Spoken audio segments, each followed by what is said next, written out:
বিভিন্ন ভিডিও বা দিদির মুখ থেকে আপনারা অনেক আলোচনা শুনেছেন। যদি মালিক চায় আমি বিভিন্ন ভিডিও জিন কিভাবে ছাড়াই, ঠিক আমি মুখটা এরকম করে শুয়ে আছি তো, ঠিক আমার দিকে মুখটা করে মাটিতে বসে ও আমাকে বলছে, দেখ এবার তোর আমি জীবনে। নমস্কার আমার সকল দর্শক বন্ধু, তোমাদের কাছে চলে আসলাম আজকে দুখানা ঘটনা নিয়ে। আজকে দুটো ঘটনা থাকবে। ঘটনা দুটো আমি সবাইকে রিকোয়েস্ট করব পুরো ঘটনাটা শুনুন মনোযোগ সহকারে। তাহলে চলো বেশি কথা বাড়াবো না, আজকে সোজা যাব। আমাকে ফোন করে ওনার জীবনের একটি ঘটনা আমাদের সাথে শেয়ার করে। ঘটনাটা কিন্তু তোমাদের শুনতে হবে। আমরা অনেক তো ভূত প্রেত ঘটনা নিয়মিত শুনে থাকি, তোমরা পাঠাও, কিন্তু আমাদের দাদাভাই বলেন এমন একটা ঘটনার সম্মুখীন হন যেটা দাদাভাই নিজেও জানতো না, যে দাদাভাই তার জন্য নিজের কথার নিজের মুখের যে ভাষা পুরো বলটাই বন্ধ হয়ে যায়। আমার বাড়ি হাওড়ায়, আমার নাম হচ্ছে অজিতেশ সরকার। আমার সাথে ঘটনাটা ঘটে 17 বছর বয়স দাদাভাইয়ের ছিলেন ঠিক ওই সময়। আজকে কিন্তু ওনার বয়স 50-এর গণ্ডি ছাড়িয়ে 60-এর ঘরের দোরগোড়ায় কিন্তু টোকা দিচ্ছে। দাদাভাই বলেন আমার যখন 17 বছর বয়স তখন জানুয়ারি মাসে আমি যাই আমার মামার বাড়িতে। আর আমার মামার বাড়ির ওখানে কিন্তু তখন পৌষ মাসের মেলা আসতো। পৌষ পার্বণের যে মেলাটা হয়, বিশাল বড় একটা মেলা, গ্রামে দাদাভাইয়ের মামার বাড়ি ঘুরতে যায়। সেখানে গিয়ে ওনার সাথে একটা ঘটনা ঘটে। তখন দাদাভাইয়ের বয়স ছিল 17 বছর। দাদাভাই বলেন জানেন মামার বাড়ির ওখানে কিছু বন্ধু বান্ধব, মামার ছেলেরা সবাই মিলে আমরা মেলায় ঘুরতে যাই বিকেলবেলা। এবার যখন মেলা থেকে ঘুরে আসছি তখন প্রায় সন্ধে নেবে, রাত হচ্ছে। এরম সময় হট করে আমার খুব জোরে বাথরুম যাওয়ার দরকার হয়। তখন আমি ছেলে মানুষ, সেরকমভাবেই ওই গ্রামের একটা বড় গাছ ছিল, ওই গাছের নিচে আমি ওখানে দাঁড়িয়ে বাথরুম করে আমি ওখান থেকে যখন বাড়ি ফিরি তখন আমি কিন্তু কিছু বুঝতে পারি না, কিন্তু আমার না শরীরটা হঠাৎ হঠাৎ করে খারাপ করতে শুরু করে ঠিক সেই দিন রাতের পর থেকে। তারপর আমি মামার বাড়ি বিগত 3-4 দিন থাকার পর হাওড়ায় আমি আমার বাড়িতে ফিরে আসি। যখন আমি ফিরে আসি তখন আমি ঠিকমতো খাওয়া দাওয়া করতে পারতাম না, ঠিকমতো ঘুম হতো না, আর আমার শুধু মনে হতো যেন আমার চারপাশে আমাকে কোনো কিছু জিনিস যে আমাকে আড়াল থেকে লক্ষ্য করছে, কিন্তু আমি তখন কাউকে দেখতে পারতাম না। তারপর হঠাৎ করে আমার মুখের যে বোল সেটা আমি হারিয়ে ফেলি। আমাকে আমার মা বাবা, আমার পাড়া প্রতিবেশী লোকজন সবাই বলতো, কি রে কথা বলতে পারছিস না, কি হয়েছে? অনেক জায়গায় মা বাবা নিয়ে যান, ডাক্তার দেখান, কিন্তু কোনো মতে আমার যে মুখের বোল সেটা হারিয়ে যায়, আমি বলতে পারি না। বিগত এই মুখের বোলটা আমাকে ফিরিয়ে আনতে আনতে অনেকটা মাস কেটে যায়। হঠাৎ করে একদিন আমার সাথে একটা অদ্ভুত ঘটনা ঘটলো। সেটা হচ্ছে আমি দুপুরবেলা খাওয়া দাওয়া করে শুয়ে রয়েছি খাটের উপরে। আমি খুব ভালো করে দেখলাম দুপুরবেলা একজন আমার ঘরে রয়েছে, কালো একটা ছায়া মূর্তি, যার না আছে পা, না আছে হাত, না আছে চোখ, না আছে মুখ, কিন্তু কালো একটা অভয়ব, কালো একটা তার ছায়া। সে দেখলাম আমার কাছে হাওয়ায় ভেসে ভেসে আসার মতো করে এসে ঠিক আমার যে ঘরের দরজা ওখান থেকে এসে আমার মাথার সামনে দাঁড়ালো। আমার খুব ভয় লাগে। তখন আমি চারপাশে যখন দেখলাম কিছুই নেই, কিন্তু আমি নিজের চোখে কিছুক্ষণ আগে জিনিসটা লক্ষ্য করলাম, কিন্তু তখন দেখছি কিছু নেই। তারপর আমার ভালো লাগছে না ঘরে আর শুয়ে থাকতে। দুপুরবেলা আমি বেরিয়ে ঠিক আমাদের যে বাড়িটা, বাড়ি থেকে বেরিয়ে একটা সরু গলি পড়ে, ওখান থেকে আমি যাচ্ছি আমাদের পাড়া দিয়ে হেঁটে। হঠাৎ করে যেতে যেতেই আমি জানি না আমার শরীরের মধ্যে কি হলো, আমি একটা নোংরার মধ্যে, মানে আমাদের ওই গলির পাশে একটা নোংরা ডাস্টবিন বলা যায়, ওখানে সব রকম নোংরা ওখানে জমায়েত হতো, ঠিক ওই নোংরার ওখানে আমাকে কেউ ধাক্কা মেরে এমনভাবে ফেলে দেয়, আমি ওখানে এরকমভাবে পড়ি, আমি আর উঠতে পারছি না, আমার মুখ টুক পুরো ফ্র্যাকচার হয়ে যায়, খুব খারাপ অবস্থা হয়, এরমভাবে ধাক্কাটা মারে। ওই সময় আমি ওখানেই পড়ে থাকি। আমাদেরই পাড়ার একটি ছেলে সাইকেল নিয়ে আমাদের বাড়ির দিকে আসছিল, ওইদিকে আরো অনেক বাড়ি ঘর আছে। তখন সেই ছেলেটা দেখে আমাকে বললো, আরে কি ব্যাপার তুই পড়ে আছিস? তখন ও আমাকে সাথে সাথে ওখান থেকে তুলে বসিয়েই বাড়িতে এসে আমার মাকে কাকিমা কাকিমা তাড়াতাড়ি বেরোন বলে যখন নিয়ে আসে, তখন দেখে আমার মুখ ঠুক ফেটে পুরো রক্ত হাত পা কেটে গেছে। আমাকে নিয়ে যাওয়া হয় বাড়িতে। তারপর মা প্রায়শই কাঁদতো, কথা তো বলতে পারতাম না, কাউকে কিছু বলতে পারতাম না, শুধু শুনতাম। আমি নিজেও হাউ হাউ করে কাঁদতাম, কিন্তু আমি নিজে মন খুলে কিছু বলতে পারতাম না। তারপর একজন বলল যে আমাদের হাওড়ায় একটি পীর বাবা পীরখানা আছে, পীরখানা নামে পরিচিত। যারা তোমরা হাওড়ার সাইডে আছো হয়তো অনেকেই জানো। আজ থেকে এই ঘটনাটা বলছি প্রায় ধরে নাও 30-37 বছর আগেকারের ঘটনা। কারণ আমাদের দাদা ভাইয়ের বয়স ছিল তখন 17, এখন কিন্তু উনি 60-এর দোরগোড়ায়। তাহলে বুঝে নাও অনেকটা বছর আগের ঘটনা বলছি। তখন আমাদের দাদা ভাইয়ের মা বাবা দাদা ভাইকে নিয়ে সেই পীরখানা নামে জায়গাটায় যায়। ওখানে একজন পীর বাবা নামে একজন বয়স্ক সাহেব ছিলেন। উনি তখন ওই সময় ঠিকমতো বসতে পারতেন না। ওনাকে মানে এতটাই ওনার বয়স, ওনাকে সবাই ধরে এনে মানে কোনো রকমে একটা জায়গায় বালিশ পেছনে দিয়ে বসিয়ে দিতেন। ওরকম ভাবেই সামনে বসানো হয়। তখন দাদাভাইকে দেখে বলল যে তোর সাথে একটা জিন আছে। জিনটা হচ্ছে একটা মহিলা জিন। হ্যাঁ, জিনটা একজন মহিলা, আর সেই জিন তোকে ছেড়ে কোনোদিন যাবে না। এই কথা শুনে দাদাভাই কান্নাকাটি করে। দাদাভাইয়ের মা বাবা একদম ভেঙে পড়ে, কারণ বুঝতেই পারছো একটা বাচ্চা ছেলে, তার সাথে একটা জিন চলে আসে। তখন বলল, আচ্ছা তুই ভালো করে মনে করে বলতো, এরকম কোনো জায়গায় তুই গেছিলিস, গিয়ে গাছের গোড়ায় তুই রাতের বেলা বাথরুম করেছিলিস? তখন মনে নেই, অনেক মাস আগেকারে এই ঘটনাটা ঘটে গেছে। আর মামার বাড়িতে গিয়ে বাথরুম করেছে গ্রামের কোনো একটা গাছতলায়, সেটা কি আর মনে থাকে? এবার কেউ তো বুঝতে পারছে না অ্যাকচুয়ালি কী হয়েছে। তারপর দাদাভাই তো বলতে পারে না কিছু। তখন তার মা বাবাও জানে না যে ছেলে কোথায় বাথরুম করেছে, মা বাবা কী করে জানবে, বাড়িতেই থাকে, এবার কোথায় গিয়ে কী হয়েছে। তারপর দাদাভাইকে সেই পীর বাবা বলেন যে আচ্ছা তুই এমন কোনো জায়গায় ঘুরতে গেছিলিস যেখান থেকে ফেরার পথে ভাবতো তুই বাথরুম করেছিলিস, আর তোর এটা কবে থেকে হচ্ছে? তখন দাদাভাইয়ের মা বাবা তারা জানান যে এটা প্রায় 3-4 মাস ওপর হয়ে গেল। আমার ছেলে কথা বলতে পারে না, আমার ছেলের সাথে এরকম হচ্ছে, ভয় পায়, কাউকে একটা কালো ছায়া মূর্তি দেখে। তখন সেই পীরখানায় দাদাভাই বলেন যে বিশ্বাস করবেন না, জমজমের যে পবিত্র জল থাকে, আমরা সবাই জানি জমজমের পবিত্র জল যেটা মক্কা মদিনা থেকে নিয়ে আসা হয়, সেই জল দাদাভাইকে মন্ত্র পড়ে ওই পীর বাবা পান করিয়ে দেন। সাথে সাথে আমাদের দাদাভাই কথা বলতে শুরু করেন। তাহলে ভাবো কতটা চমৎকারী সেই জমজমের জল, পবিত্র জল যখন পান করিয়ে দেয়, সাথে সাথে দাদাভাইয়ের কিন্তু মুখের বলিটা ফিরে আসে।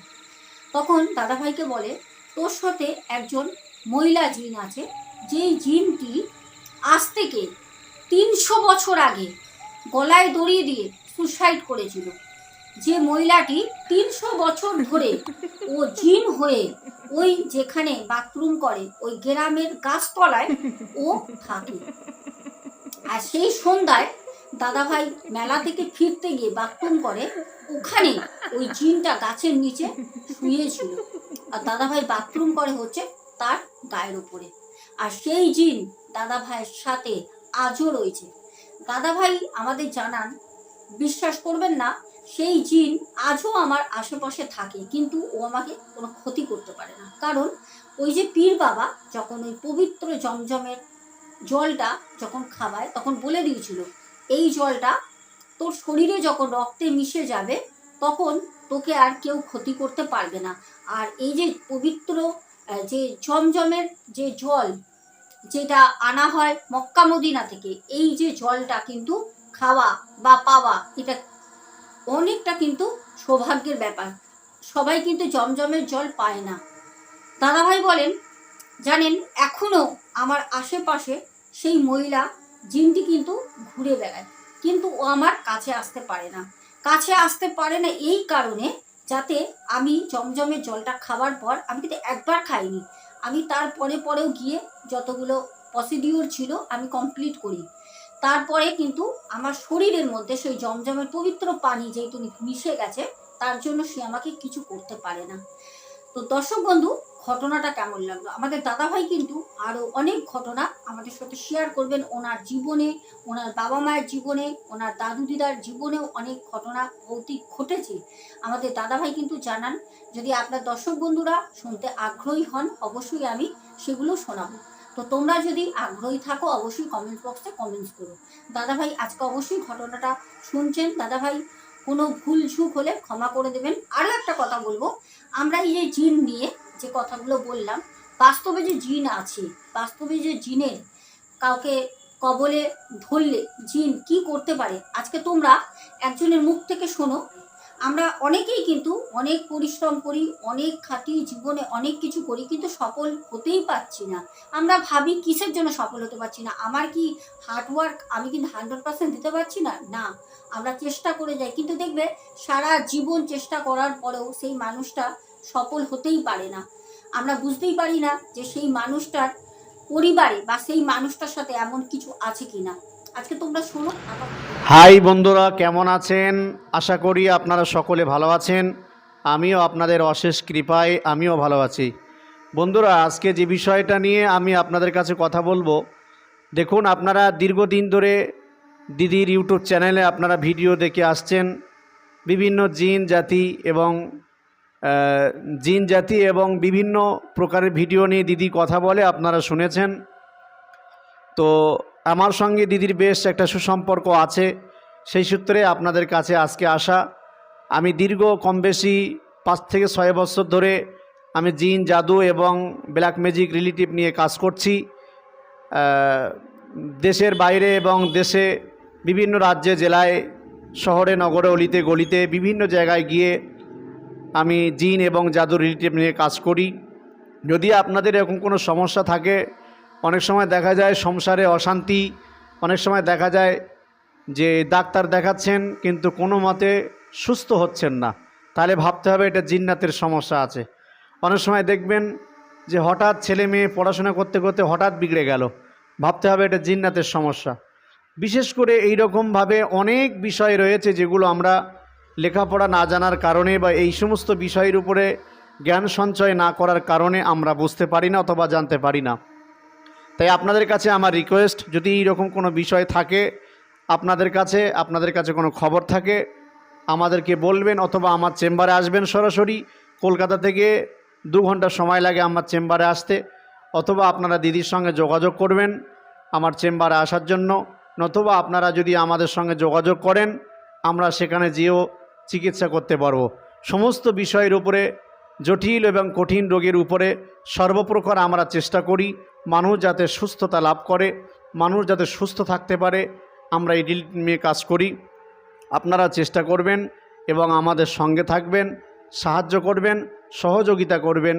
আশা করি আপনারা আমার কথা বুঝতে পেরেছেন এবং দিদির সঙ্গে যোগাযোগ করবেন। আপনারা ভৌতিক বিষয় বিভিন্ন ভিডিও বা দিদির মুখ থেকে আপনারা অনেক আলোচনা শুনেছেন। যদি মালিক চাই আমি বিভিন্ন ভিডিও জিন কিভাবে ছাড়াই, সেগুলো আমি এর আগে কখনো কোনো দিন ভিডিও করিনি।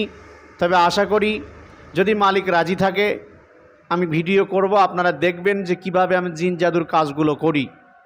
আপনারা দেখলে অনেকটা শিওর হতে পারবেন যে জিন জাদুর কিভাবে আমরা ছাড়াই বা কিভাবে ব্ল্যাক ম্যাজিকের কাজগুলো করি বা জাদু থেকে মানুষ কিভাবে পরিত্রাণ পায় সে চেষ্টাগুলো করি আপনাদের ভিডিওর মাধ্যমে আমরা পরবর্তীকালে দেখাবো। ততক্ষণ আপনারা ভালো থাকবেন, সুস্থ থাকবেন, এই বলে আমি আর বক্তব্য ইতি করলাম। তো চলো দর্শক বন্ধুরা, আশা করি তোমরা শুনলে, কিছুটা বুঝতে পারলে। তোমাদের যদি কারোর কোনো রকমভাবে আমার কাছ দিয়ে সাহায্য লাগে, কেউ যদি এরকম কোনো রকম রোগে, অসুখে, বা তোমরা শুনতেই পারলে কোনো রকম যদি সমস্যার মধ্যে থাকো, আমার সাথে যোগাযোগ করো। আমি যতটা পারবো তোমাদেরকে সাহায্য করব। আর তোমরা যদি যে জিন ধরলে কিভাবে জিনকে ছাড়ানো হয় সেই সব ভিডিও, ভূতের ভিডিও, সেগুলো যদি তোমরা বাস্তবে সরাসরি নিজের চোখে দেখতে চাও, কমেন্টসে লেখো। আমাদের কিন্তু দাদাভাই অবশ্যই বলেছেন, কথা দিয়েছেন আমাকে যে আমি এগুলো ভিডিও করব, ভিডিও করে আপনাকে পাঠাবো। একটা মানুষ যে পাগলের মতো করতে করতে ওনার কাছে আসলেন, সেই মানুষটাকে শরীর থেকে এমন একটা জিনিস যেটা আমরা দেখতে পাচ্ছি না, সেটা জিনি হোক, সেটা কোনো খারাপ দুষ্ট আত্মা হোক, তাকে যে শরীর থেকে বের করে দিচ্ছে, সেইটা আমরা সরাসরি আমরা দেখব। তোমরা যদি দেখতে চাও অবশ্যই কমেন্টস করো, আমাদের দাদাভাই পাঠিয়ে দেবে। তাহলে চলো আমরা পরবর্তী ঘটনায় যাই। আচ্ছা, পরবর্তী ঘটনা আসে দীঘা থেকে। দীঘাতে আমরা অনেক ঘটনা পাই। দীঘার ঘটনা আমাদের খুব ভালো লাগে, যেহেতু আমরা যে কোনো জায়গার ঘুরতে যাওয়ার হোটেলের যে অভিজ্ঞতাগুলো হয়, ভৌতিক অভিজ্ঞতা আমরা প্রায় পাই। আমি তো প্রচুর পাই, তোমরা খুব ভালোভাবে সেগুলো গ্রহণ করো। আজকে দীঘারই একটা ঘটনা শুনবো। আমাদের একজন বোন এই ঘটনাটা শেয়ার করেন, বলেন দিদিভাই, আমি, আমার মা, আমার বাবা নেই, আমি একটা অফিসে চাকরি করি। বেশি দিন হয়নি, 2 বছর 2 মাস হচ্ছে আমি একটা অফিসে চাকরি পাই। খুব একটা স্যালারি জয়েনিংয়ে দিত না, তবুও বাবার মৃত্যুর পর কি করব, আমার কোনো দাদা বা ভাই নেই, আমার মা অসুস্থ, সেরকমভাবে সুস্থ থাকে না। মাসের মধ্যে 8 দিন মা পুরো টানা বিছানায় পড়ে থাকে, আর মা 22 দিন ঘরে কোনো রকমভাবে কাজ করে। আমি কি করব? টিউশন অনেক পাড়ায় চেষ্টা করেছি, সেরকমভাবে কোনো টিউশন জোটাতে পারিনি। আর যাও জুটেছে তাও খুব টাকা কম দিচ্ছে, সেই টাকা দিয়ে আমি কি করব? তখন আমি সবাইকে বলে একটা কাজের মধ্যে ঢুকি। যখন আমি প্রথম, আজ থেকে 2 বছর 2 মাস আগে সেই কাজটায় আমি যাই, সে অফিসে, ওখানে আমার মাইনে ছিল 6,500 টাকা। আমি সেই 6,500 টাকা স্যালারিতেই জয়েনিং করি। এখন আমার 2 বছর 2 মাস পর এখন আমার স্যালারি হচ্ছে 18,000 টাকা। তো মোটামুটি আমার মাকে নিয়ে আমার চলে যায়। এবার আমি বলি, অনেক দিন পর মাকে বললাম, মা চলো, ছুটি নিয়েছি অফিস থেকে, আমি আর তুমি কোথাও ঘুরতে যাব। মা সত্যি কথা বলতে ঠাকুরের স্থানে যেতে চায় না, কারণ আমার বাবা যখন রোগে পড়েছিলেন তখন আমার মায়ের ঠাকুরের প্রতি অনেক আস্থা ছিল। মা তারা আমাকে খুব ডাকতেন, কিন্তু জানি না মা, তারপর থেকে যখন বাবা চলে যান, মা ঠাকুর দেবতার প্রতি মায়ের মন উঠে যায়। মাকে বলি, মা চলো তারাপীঠ যাই, মা বলে যাব না। মাকে বলি পুরী চলো, মা বলে যাব না। যেখানেই বলি ঠাকুরের স্থানে মা যেতে চায় না। তখন মাকে বললাম, মা তাহলে চলো দীঘা যাই। তো মা বললো ঠিক আছে চল, মাকে নিয়ে দীঘা যাই। আমার মায়ের কিন্তু সেরকম বয়সও না, কিন্তু আমার মা অসুস্থ। আমার মাকে নিয়ে দীঘায় গেলাম। 2 দিনের জন্য একটা হোটেল বুকিং করি ওল্ড দীঘায়। এবার আমি বলি, হোটেলটা আমরা নিজেরাই যাই, ওখানে অনেক বোকার আমাদেরকে ধরে হোটেলের জন্য, যেটা আমরা সবাই জানি। আমরা বাস থেকে নামলেই প্রচুর বোকার ওখানে চলে আসে, যারা এসে বলে যে চলো সস্তায় কম পয়সায় একদম রাস্তার ধারে তোমাদের হোটেল দিয়ে দেবো, ভালো হোটেল, অনেক রকম কথা সেদিনও বলছিল। কিন্তু আমি বললাম যে না, আমি আমার মাকে নিয়ে থাকবো, আমি মনের মতো একটা হোটেল নেবো, সেটা যদি রেন্ট ভাড়াও, মানে রেন্ট যদি বেশিও হয়, পার ডে যদি আমাকে 1,000-2,000 টাকা বিয়ার করতে হয় তাও ভালো, মাকে নিয়ে ভালো জায়গায় থাকবো। কারণ আমি নিজের অফিসের কাজের টাকা দিয়ে এনেছি, আমি চাকরি করি। তো সেরকমভাবে মাকে নিয়ে আমি একটা হোটেল খুঁজে খুঁজে নিয়ে যাই। এবার আমি বলি হোটেলের কিছুটা বর্ণনা, সেটা হচ্ছে, তোমরা মোটামুটি সবাই বলতে পারি দীঘা গেছো। দীঘা যায়নি এরকম খুবই মনে হয় হাতে গোনা কম সংখ্যক মানুষ আছে যারা এখনো দীঘা যায়নি। তো আমাদের বোন বলে, দিদিভাই আমি নেউরু মার্কেট আছে ওল্ড দীঘায়, একদম যেখানে পেট্রোল পাম্পটার সামনে বাস দাঁড়ায়, ওখান থেকে পেছন দিকে চলে আসবে, যেখান থেকে ওল্ড দীঘা সি বিচে যাওয়া যায়, ঠিক ওর অপর সাইডে যে রাস্তাটা চলে গেছে, ওই রাস্তা দিয়ে সোজা গেলে একটা ডান দিকে গলি পড়ে। ওই গলি দিয়ে ঢুকলেই অনেক হোটেল রয়েছে, ওখানে আমি একটা হোটেল নিই। হোটেলটা অনেক পুরনো ছিল, বাইরে দিয়ে একটু দেখে মনে হচ্ছিল পুরনো, ওর আশেপাশে অনেক নতুনত্ব হোটেল ছিল, কিন্তু আমি ওই হোটেলটাই যাই মাকে নিয়ে। তো হোটেলের যারা রিসেপশনিস্ট ছিল, যারা ওখানের বয় ছিল, সত্যি তাদের ব্যবহার না বললেই নয়, খুব ভালো। তো তারা এরকমভাবে ডাকে, তাদের কথা মতো আমি মাকে নিয়ে একটা রুম পছন্দ করি। অনেকগুলো রুম ছিল, আমাকে বললো আপনার পছন্দ মতো আপনি রুম বেছে নেন। আমাদের হোটেল মোটামুটি ফাঁকাই আছে। আর সত্যি কথা বলতে আমরা যখন যাই মাকে নিয়ে, তখন কিন্তু দীঘায় অফ সিজন, প্রায় হোটেল কিন্তু প্রচুর রয়েছে। তো আমি মাকে নিয়ে একটা রুম পছন্দ করে সেই রুমে যাই। রুম নাম্বারটা ছিল 75, 075। তো আমার যেহেতু লাকি নাম্বার 75, আমি তার জন্যই ওই 75 নাম্বারটাই নিই। রুম নাম্বারে গেলাম, যাওয়ার পর দেখলাম রুমটা অনেক বড়, ডবল বেড, আর আমাদের ভাড়া নিয়েছিল পার ডে 800 টাকা। তো আমি সত্যি কথা বলতে মাকে বললাম, মা আমি 3 দিন বুক করছি। মা বললো করে দে। তো 2 দিন বলে আমি 3 দিন বুক করি। এদিকে আমার 1 সপ্তাহ অফিসে ছুটি নেওয়া ছিল, 3 দিনের জন্য আমি ওখানে থেকে যাই। প্রথম দিন সারাটা দিন কোনো রকম কিন্তু কিছু ঘটনা ঘটেনি, কিচ্ছু হয়নি, আর কোনো রকম অনুভব যেটা হয় সেটাও শরীরের মধ্যে হয়নি। প্রথম দিনটা তো কাটলো। সন্ধ্যের পর আমি আর মা দুজনে মিলে একটু সমুদ্রের ধারে যাই। তবে যাওয়ার পরেই আমার মা বলল, আমার না শরীরটা ভালো লাগছে না, আর মায়ের তো প্রেশার খুব হাই। মা বললো, দেখ আমার মাথাটা ঘুরছে, চল হোটেলে চলে যাই। আমি মাকে বললাম, এই তো আসলে একটু বসো না, কিছু খাও, আইসক্রিম কিছু খাও, দেখো ভালো লাগবে। মা বললো, না তুই আমাকে রুমে নিয়ে চল। আমি আবার মাকে নিয়ে চলে আসি। 30 মিনিটও সমুদ্রের ধারে থাকিনি। আসার পর মা দেখলাম শুয়ে পড়লো। এবার শুয়ে মায়ের সাথে কথা বলছি, টিভি দেখছি। মা দেখলাম ওই কখন কথা আমি বলেই যাচ্ছি, মা এক প্রকার ঘুমিয়ে পড়েছে। যাই হোক, আমি একা একা ব্যালকনিতে গিয়ে দাঁড়াই। আর বলে রাখি, যে হোটেলটা ছিলাম, হোটেলটা অনেক বড়, 3 তলা হোটেল, আর ব্যালকনিটা যেই আমাদের হোটেলের রুম থেকে একদম ব্যাক সাইড। তো সেই বেলকনিতে আমি একা দাঁড়িয়ে রয়েছি। আমি দেখছি পাশের যে হোটেল, ওখানে অনেকগুলো হোটেল, গায়ে গায়ে প্রথমেই বললাম নতুন হোটেল অনেক আছে। পাশের যে হোটেল, সেই হোটেলে দেখলাম একটি ছেলে একটি মেয়ে, তারাও এসছে দীঘায়, তবে দেখলাম আনম্যারিড। তো আমি কি জানি বারবার ওদের দিকে চোখ যাচ্ছে, আমি ওইদিকে দেখছি। তো দেখার পর আমার ঠিক ভালো লাগলো না। তারা গল্প করছে একে অপরের সাথে, খুব মানে কাছাকাছি দেখে আমি চলে আসলাম, যদিও অন্যের জিনিস না দেখাই ভালো। তো আমি ব্যালকনি দিয়ে এসে মায়ের কাছে বসে আছি। হঠাৎ করে পাওয়ার কাট হলো। আমি বললাম, যা। এবার আমি খাটের মধ্যে আমি ফোনটা খুঁজছি, ফোনটা কোনো জায়গায় একটা রেখেছি, ফোনটা খুঁজছি, ফোনটা পাচ্ছি না, পুরো অন্ধকার ঘুটঘুট করছে। আমি ভাবলাম, এই বাবা পাওয়ার কাট হয়ে গেল, এদের আবার লাইন টাইন দেবে তো, অনেক জায়গায় আবার এরকম হয়ও না যে পাওয়ার কাট হয়ে গেলে, যদিও এখন সেই ব্যবস্থা আছে, সাথে সাথে জেনারেটর চলে।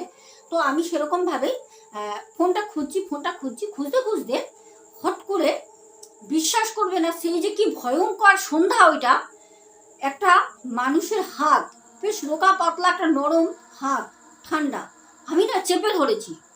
ধরতেই মা গো করে আমি সাথে সাথে ওখান থেকে ছিটকে খাট দিয়ে অন্ধকারে নেমে যাই।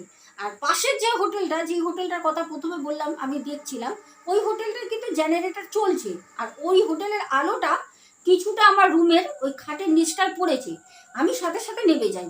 নেমে যেতে আমি লক্ষ্য করলাম একটা সাদা ধোঁয়ার মতো, পুরোপুরি অন্ধকারের মধ্যে আমি দেখছি, মা কিন্তু ঘুমাচ্ছে, উঠিনি, সাদা একটা ধোঁয়া মতো ওই বিছানা থেকে উঠে সোজা দেখলাম বেলকুনির বাইরে চলে গেল। এই দেখে আমার পুরো শরীর হাত পা কাঁপছে। আমি কি দেখলাম, সাথে সাথে চলে আসে লাইট, চলে আসে লাইট জ্বলছে। আমি সাথে সাথে মাকে গিয়ে ডাকলাম, ও মা, মা ওঠো না, ও মা ওঠো না, ঘুরতে এসছো না ঘুমাতে এসছো? মা আমাকে বললো, কি হয়েছে?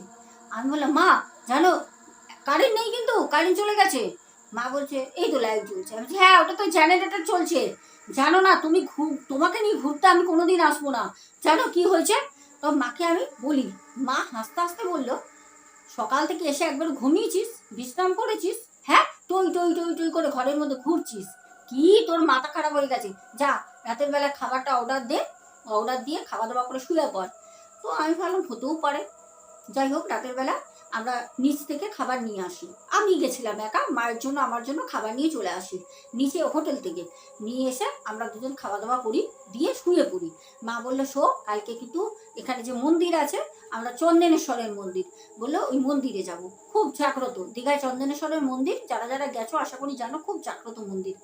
তো মা বললো, আমি বললাম ঠিক আছে। এবার শুয়ে পড়েছি, অঘরে হাঁ করে ঘুমিয়ে পড়েছি, মানে কোনো হুঁশ নেই।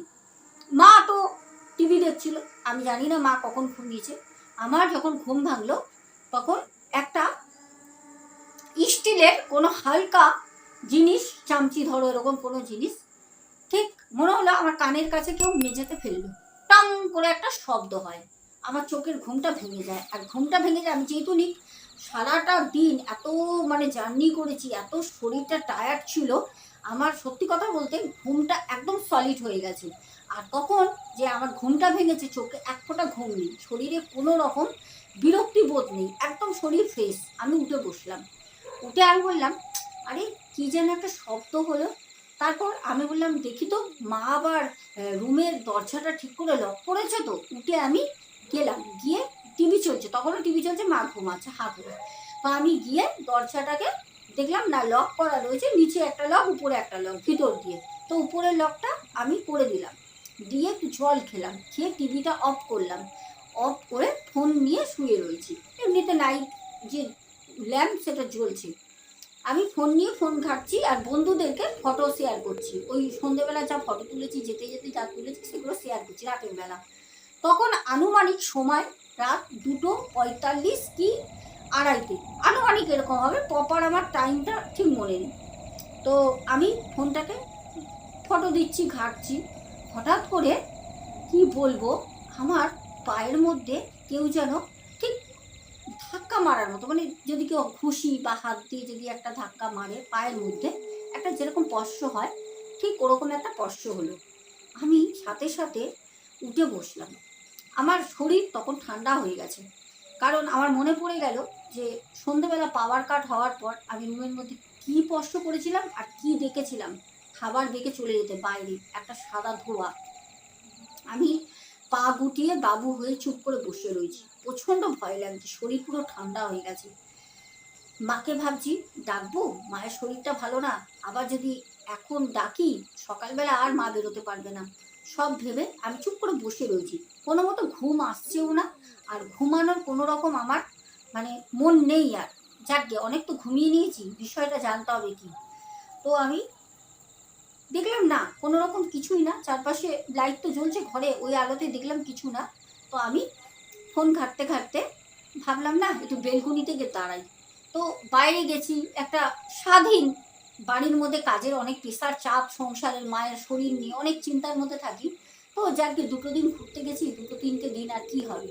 তো বেলকুনিতে গিয়ে আমি দাঁড়াই, আমি দেখছি এমন একটা জিনিস, বিশ্বাস করবে কিনা আমি জানি না, আমি বেলকুনিতে যখন দাঁড়াই তখন আমি দেখছি যে সামনে যে হোটেলের রুমটার কথা প্রথমে বললাম, একটি ছেলে আর একটি মেয়ে যারা অবিবাহিত গেছে, আমি দেখলাম ওই রুমের মধ্যে খুব মারপিট হচ্ছে, মেয়েটা কাঁদছে, মানে মনে হচ্ছে ধূপ থাপ করে একটা শব্দ হচ্ছে। আর যে জানলাটা আছে ওই রুমের, সেই জানলাটা কিন্তু খোলা, পর্দা দেওয়া রয়েছে।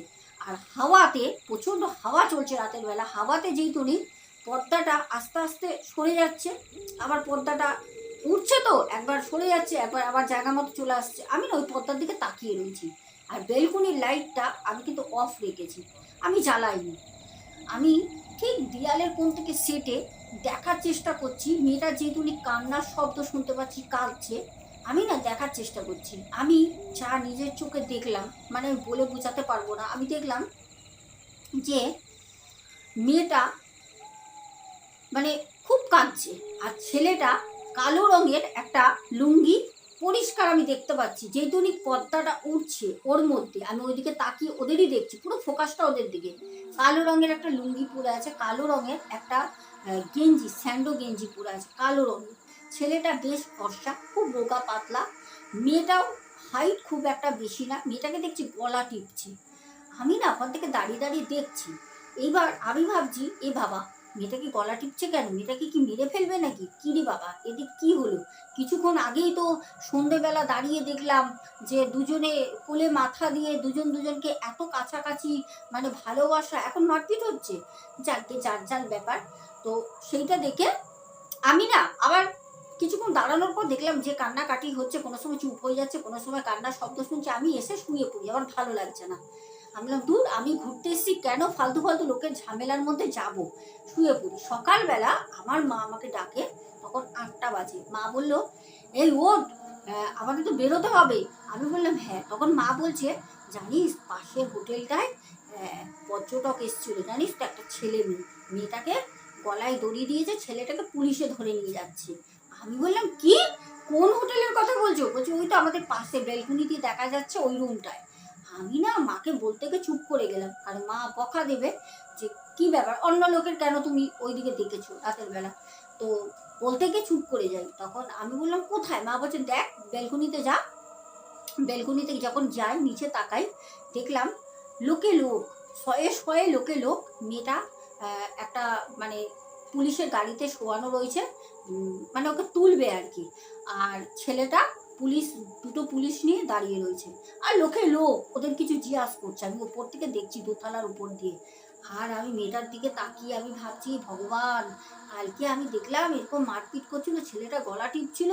ইস, যদি কালকে আমি কিছু করতাম তাহলে হয়তো মেয়েটা বেঁচে যেত। আমি ভাবলাম কেন আমি লোকের ঝামেলায় জড়াতে যাব। ইস, মানে আমি তখন নিজেকে নিজে অনুতাপ করছি, কিন্তু অনুতাপ করে আমার তখন কোনো লাভ নেই, তো যা হওয়ার শেষ হয়ে গেছে।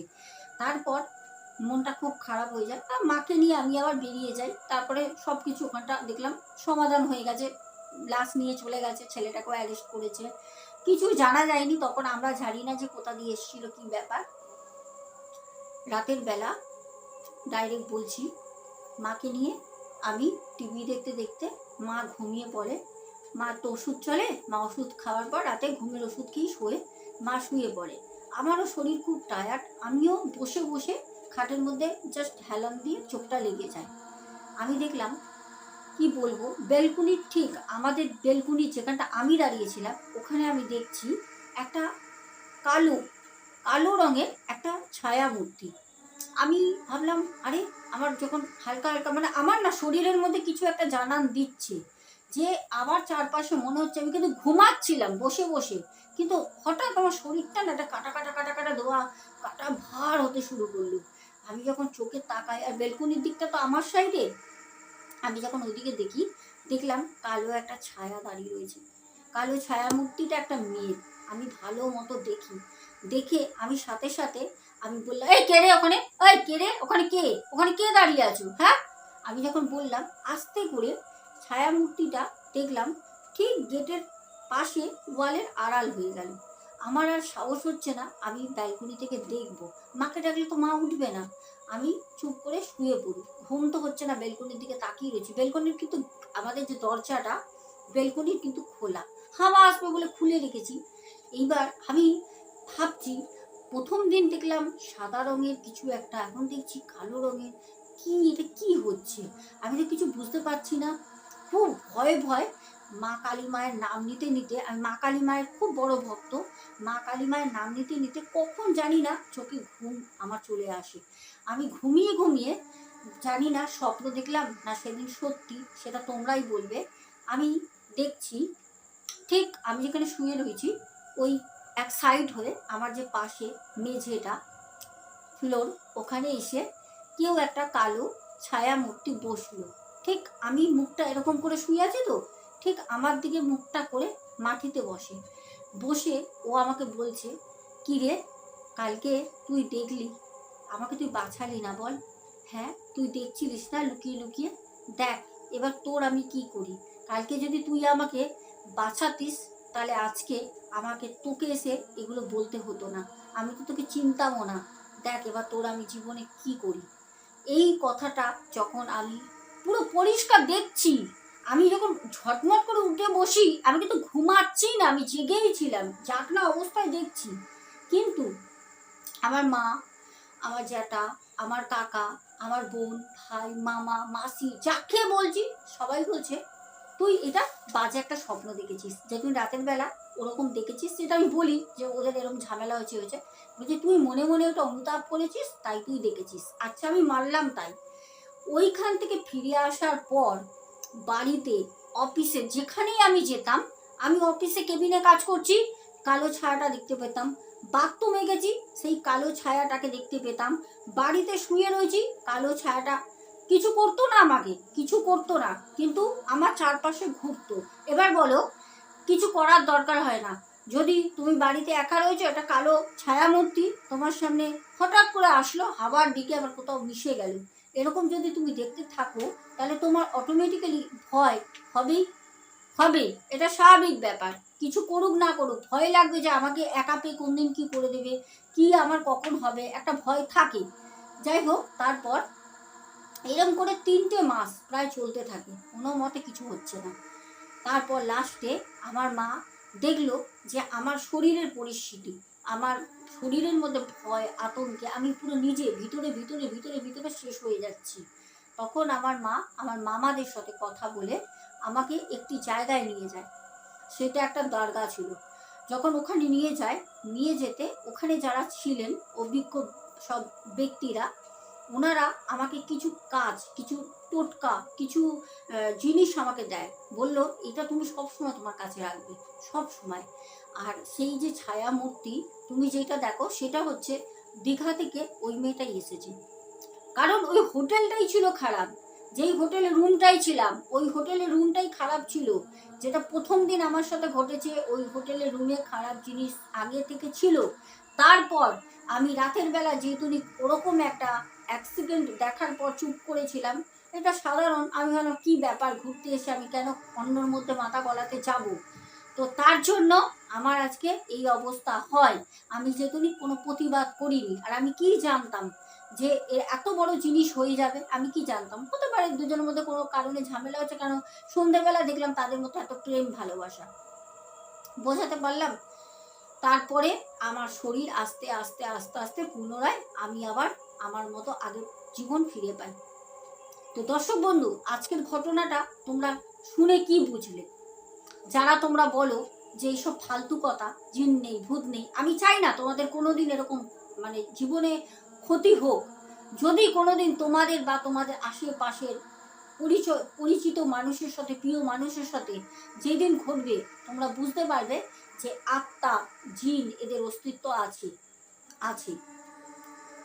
তো চলো, আজকে অনেকগুলো কথা বললাম, আশা করি তোমাদের আজকের পুরো ঘটনাটা ভালো লেগেছে। সবাইকে যেতে যেতে বলবো একটা করে লাইক করে দিও, যারা এখনো পর্যন্ত চ্যানেলটাকে ভালোবেসে সাবস্ক্রাইব করনি করে নিও।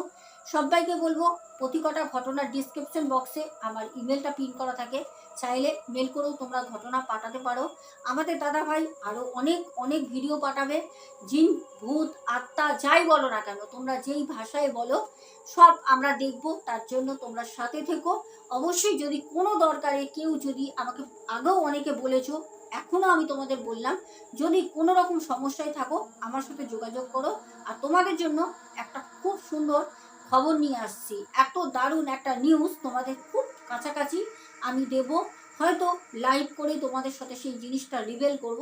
তোমরা অপেক্ষায় থাকো, একটা সুবর্ণ সুযোগ তোমাদের জন্য আমি আনছি, যেটা হতে পারে সত্যি কথা বলতে কোনো ইউটিউবার আজ পর্যন্ত এই সোশ্যাল মিডিয়ায় করেনি, যেটা আমি তোমাদের জন্য করব। তাহলে চলো, সবাই সাথে দেবো। আজকের মতো টাটা, গুড নাইট।